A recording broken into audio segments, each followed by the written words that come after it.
everyone, and welcome to my kitchen. My name is Andrea, and today I'm going to show you how to make an easy snack cake. So to start off, we're going to need a small saucepan, and we're going to need 1/2 cup of water, 1 stick of butter, oops, get it up there, and then 4 tablespoons of unsweetened cocoa powder. Just put that in there. We are going to put this on a medium heat till it all melts, and then we're going to let it boil for 1 minute, and then we'll shut it off and let it cool for just a minute. So this cake was actually inspired many years ago. I used to work for a company, and my mother worked there as well. And we had a gentleman who worked in our shipping and receiving area. And every day he would go to the snack machine and get a Suzy Q cake out of the snack machine. So when he decided that he was going to move on and take another job somewhere else, of course we did like we always did and throw a lunch get together just to celebrate his time with us and how much we enjoyed having him working there. So my mother and I came up with this cake to kind of mimic that Suzy Q cake that he used to always get. So this is actually my mom's chocolate cake recipe that we use for birthdays, celebration cakes. Anytime somebody wants a chocolate cake, this is the go-to recipe. So I have cut this recipe in half to make this cake, so you could easily just double it to make either a 9x13 cake. You can make this in a 9x13 cake, or 2 8-inch round cakes, or a batch of cupcakes. So it works great for any size. If you're wanting to make more than that, a bigger cake, you can double it, but I wouldn't go any more than that because it tends to kind of be a little different. So this is all melted, so I'm just going to wait for it to boil. And it will look different. So right now, I don't know if you can see with the steam, you can kind of see how everything is just kind of melted. It's going to look different once it boils. So we'll get that once we get going. This cake will need to be refrigerated once it is put together because the filling does contain cream cheese. So you will have to keep it refrigerated. But it's not going to last very long. So you may make it and it may all get eaten right away. So, all right, we're getting really close to boiling here. All right, so now it's starting to boil, so I'm just going to set the timer for 1 minute. And I have found that you really do need to boil it for 1 minute. For whatever reason, I tried to skip that and just bring it to a boil and then shut it off. But for whatever reason, it really needs that 1 minute boil to do what it needs to do with the rest of the cake. So we are just about there. I already have my oven preheated to 350 degrees. So once we're ready, then we'll be able to just pop it into the oven straight away. All right, we're almost there.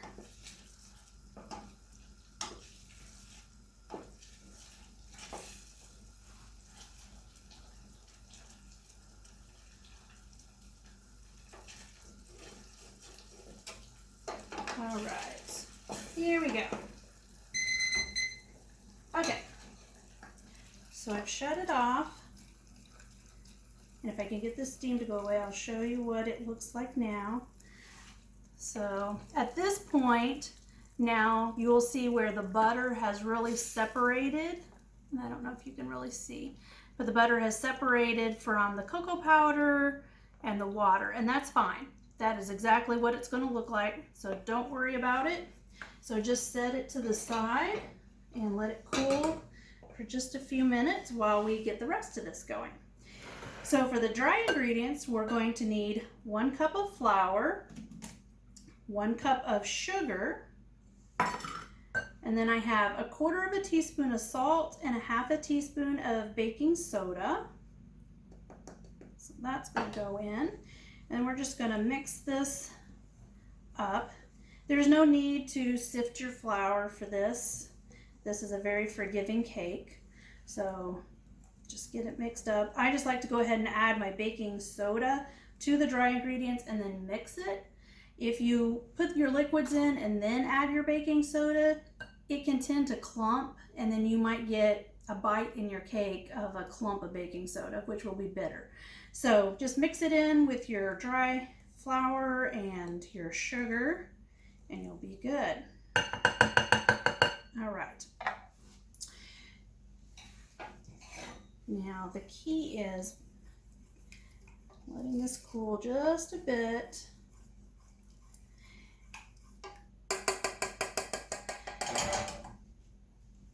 Over there, and grab a spatula.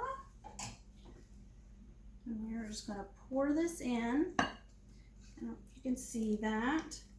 It's going to look kind of weird and clumpy. You're going to want a spatula to scrape all that out because your cocoa is all kind of on the bottom, so you want to get that scraped out really good, because everything that pours out first is just your butter and the water. So all right, so we're just going to kind of mix this up, and then the flour and the sugar is going to kind of help to cool it down just a little bit. We just don't want it to be super hot when we put that egg in there, because we don't want to cook the egg when we put it in there. So, all right.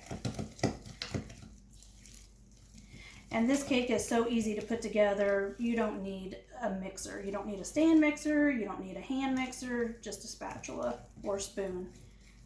Super easy. Okay, so now we're going to need 1/4 cup of buttermilk.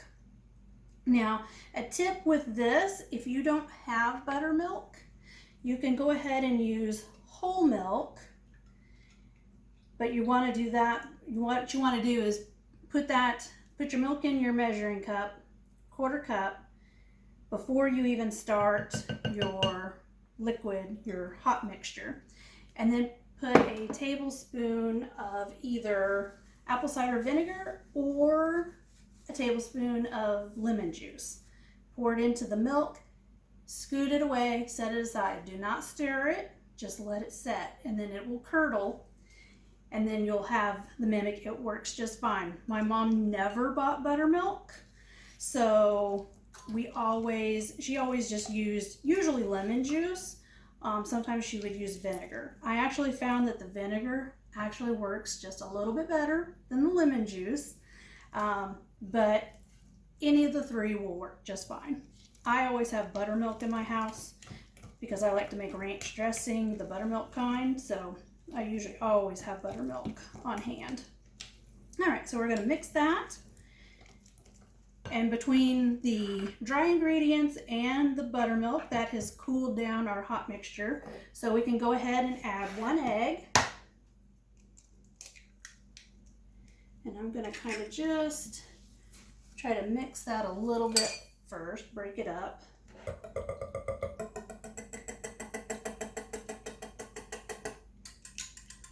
And just dump that in there. There we go. And then we're going to need 1/2 teaspoon of vanilla.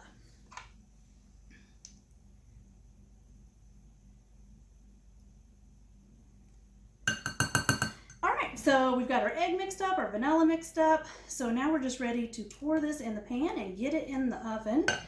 So I've got an 8" by 8" square pan. I've gone ahead and put in a piece of parchment there.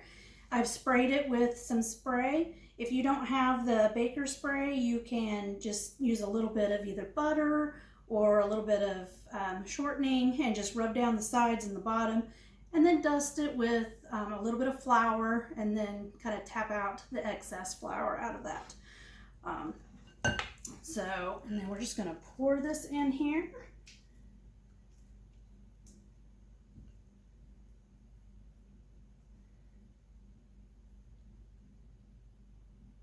Just like that. All right. Try to get everything out of the bowl. There we go. And then we're going to bake this in a 350-degree oven.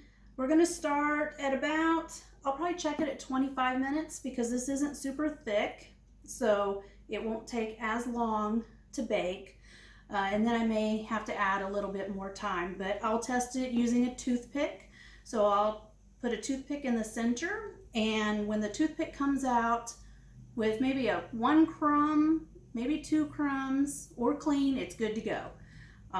Once your cake starts pulling away from the sides, I find that it is already a little bit overdone and can be a little dry around the edges. So there will be a little bit of carryover cooking because there's so much heat in there. So if you have a crumb or 2 on your toothpick, it's good. It's going to finish up what it needs to do while it sits and starts to cool down. So when we come back, when this is done, I'm going to let it cool for probably an hour, and then I will show you how to make the filling and put it together. All right, so our cakes are completely cooled down. They spent a couple of hours in the refrigerator. Once they were cooled, I went on ahead and split the entire cake, and then I cut them up into 9 individual squares. If you're taking this somewhere and you want the entire cake, then by all means you can just split the cake and then fill it and put the other half back on top. But since I'm making these individually, I just wanted to do it this way. So nothing wrong with that. So we're going to set this over here and then make the filling. So for the filling, you're going to want 4 ounces of room temperature cream cheese. So most cream cheese comes in like a block, so they're usually 8-ounce blocks, so just half of that. I let it set out at room temperature for about 3 hours. It's not too overly warm in my house, so that's the right temp. And then you're going to want 1/4 cup of sugar. So I'm going to go ahead and just kind of get that mixing. If you put the sugar in the cream cheese, because the sugar is coarse, it's going to kind of help to break that cream cheese up a little bit. So let's get it broken up before we add our powdered sugar. There we go. So it's mixed up well. The granulated sugar just kind of helps to break that down a little bit more. So to that, I've got a 1/2 cup of powdered sugar that I have sifted. So go ahead and sift it. Just powdered sugar tends to be fairly lumpy, so we're just going to go ahead, you can add the whole thing, that's fine. There we go. And I'm just going to mix that up. You could use a hand mixer for this. You probably could, just do it by hand, but I find that the stand mixer definitely helps that. So let's clean the beater off here. Okay. And just scrape down the bowl because you're always going to have a little bit of powdered sugar that is on the sides and in the very bottom. So that's what you're looking at right now. And then we're going to add 4 ounces of a frozen whipped topping. You just want it thawed, so you can just toss it in your refrigerator and thaw it out. They usually come in an 8-ounce carton, so you're just going to want half of that. So just add that in there. You can use the rest for whatever, dipping fruit in. So this, you just kind of want to mix it in, kind of fold it a little bit. See where we're at.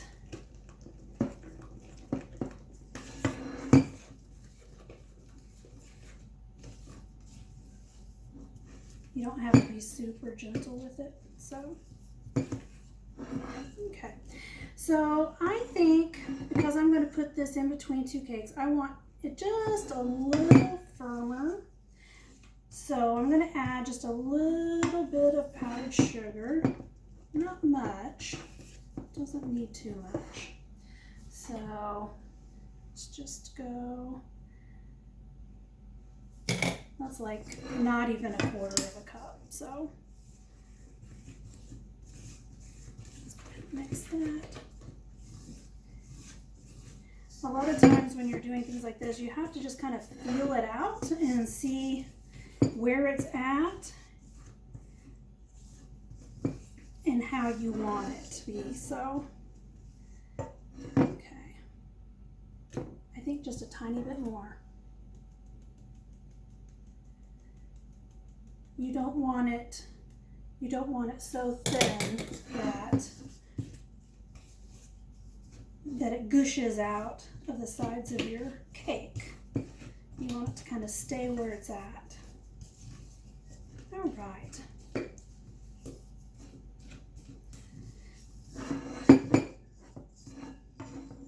There we go. So much better. I like this because it's not overly sweet. If you use just like an American buttercream, it really would just be too sweet.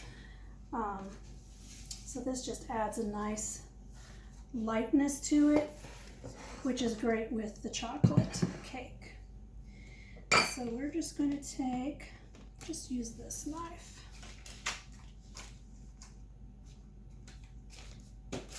Okay. So we're just going to use an offset spatula, just a small one. And we're just going to take a blob here. Just kind of, and you want a fair amount in here. You don't want to skimp.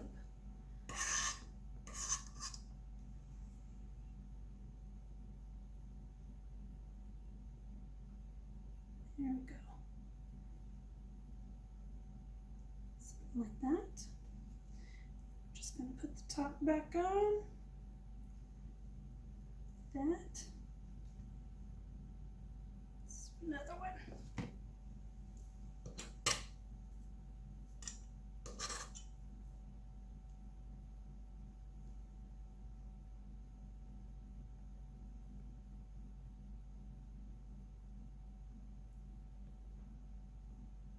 Okay. Just like that.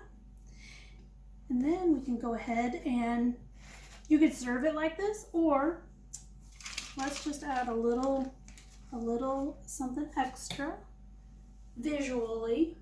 It's really not going to add anything to the taste, but visually it'll look nice. So just a little bit of powdered sugar in my sifter, and then I just have a piece of parchment paper here, and I'm just going to lay this from corner to corner so that you can see that. Just lay it over there and then just lightly dust the top, so. And I just sprinkled it all over there, but that's okay.